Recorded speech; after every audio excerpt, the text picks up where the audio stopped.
अगस्त 1947 में बर्रे सगीर की तकसीम ने करोड़ों इंसानों को नकल मकानी पे मजबूर किया। जहां इस तकसीम के नतीजे में दो नई ममलिकतें वजूद में आई, वहीं इसकी कोख से लातादाद अलमिए फूटे। ऐसी ही एक कहानी रावलपिंडी के मुकीम सैयद मतलूब अली ज़ैदी की है, जिनका दिल आज भी अपने आबाई घर की याद में धड़कता है। देहरादून में पलटन बाजार में जामा मस्जिद जो थी ना, सबसे बड़ी मस्जिद, उसके सामने एक छोटी सी गली थी। वहाँ बिल्कुल माथे वाला मकान जो था सामने, हम वहाँ रहते थे। मेरी पैदाइश भी वहीं की है, देहरादून की। 1941 19 मई 1941 की। तो वहाँ उस गली में दो मकान इधर, 3 मकान इधर थे, 2 मकान इधर थे। तो वहाँ शुरू में एक मकान में एक हिंदू फैमिली रहती थी। उनका एक बेटा था, जय भगवान दास, मेरी ही उम्र का था। उससे हमारी दोस्ती थी, हम इकट्ठे खेला करते थे। सैयद मतलूब अली ज़ैदी को उनका आबाई घर दिखाने के लिए मैंने सोशल मीडिया साइट्स और इंटरनेट का सहारा लिया। फेसबुक के ग्रुप से मेरी मुलाकात देहरादून के सहाफ़ी संजीव कंदवाल से हुई। जब मुझे ये जानकारी मिली कि मतलूब अली ज़ैदी साहब का जो घर है वो देहरादून में जामा मस्जिद के पास है, तो मुझे फिर ध्यान आया कि उसी जो जामा मस्जिद के जो एक कमेटी के जो मेंबर हैं, वो नसीम अहमद है, वो मेरे दोस्त हैं। मैंने उनको फोन लगाया कि नसीम साहब, ऐसा ऐसा है, मतलूब अली ज़ैदी साहब हैं और उनका घर यहाँ पर कहीं जामा मस्जिद के सामने था और हमें उनके घर को सर्च करना है किसी रूप में। तो फिर ये मुकर्रर हुआ कि हम लोग अगले दिन सुबह वहां पर जाकर मिल रहे हैं।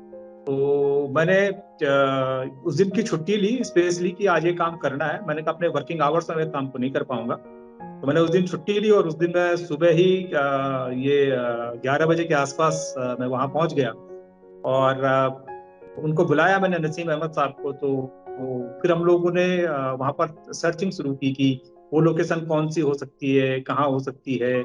इस बीच नसीम अहमद साहब ने होमवर्क कर लिया था, तो उन्होंने कुछ ऐसे कुछ पुराने लोग जो पाकिस्तान से उस जमाने में यहाँ पर आए थे, या जो उस जमाने जब इंडिपेंडेंस के टाइम के पहले से इस लोकेशन पे रहते थे, उनसे भी कहीं कुछ बात कर ली थी कि हम लोग आएंगे और इस बारे में बातचीत करेंगे।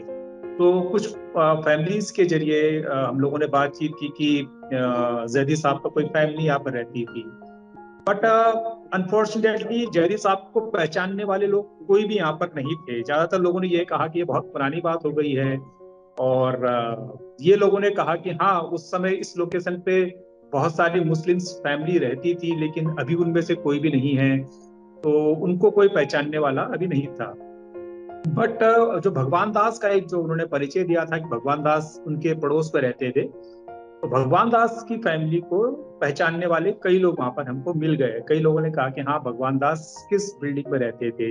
वो गली जो ठीक जामा मस्जिद के सामने एक तिरछी सी गली जाती है बहुत, उस गली में जाकर भगवान दास के घर के बारे में लोकेशन क्लियर हुई। तो हम ये लगभग ये मतलब इसको स्टैब्लिश करने में कामयाब रहे कि जो डिटेल हमको दी गई थी कि उनका घर कहाँ पे हो सकता है और भगवान दास का घर भी उसी लोकेशन पे था, तो हम ये स्टैब्लिश करने में कामयाब रहे कि हाँ, ये वही लोकेशन थी।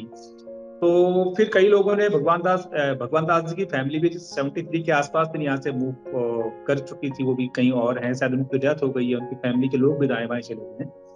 बट कई सारे लोगों ने जो भगवान दास के साथ 70s तक थे, उन्होंने कहा कि हाँ, उनका घर कौन सा था।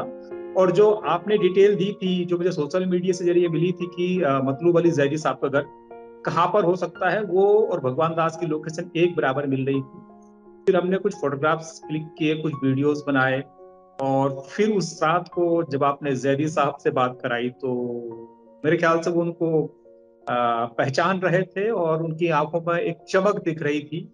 तो मुझे लग रहा है कि हम लोग स्टेब्लिश करने में कामयाब रहे थे कि ये लोकेशन कौन सी रही होगी।